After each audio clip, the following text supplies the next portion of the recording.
Basta magsinunod jud ka aning mga truck nga dagko.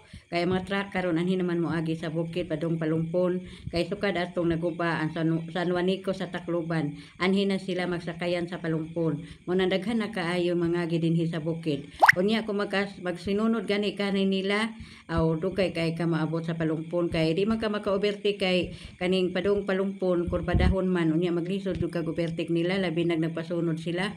Unya kay na nagpasunod silang upat.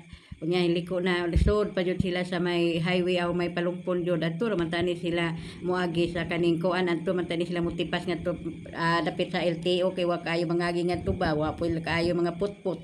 Unya na hisod pa ni sila sa may palumpon jud mo nang na nagtraffic jud hastang putput nagtraffic na diba samot may kadlangay og kaning abot sa palumpon.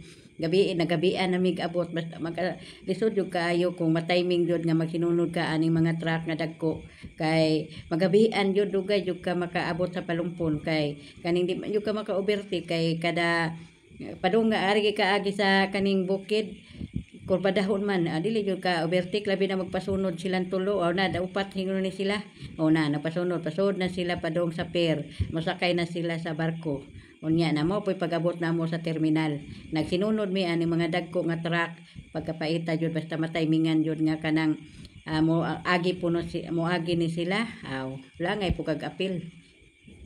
Daghan na yung tao sa palumpon kay hapit ng pista sa palumpon karong December 2 ug 3 ug daghan na po mga paninda sa terminal lain-lain klase na lang mga paninda sa terminal. Unya na imbes mga sakyanan na diha mga paninda nang naa diha kay kaning hapit ng pista sa palumpon. Unya na pati daghan ng tao bisag gabi na.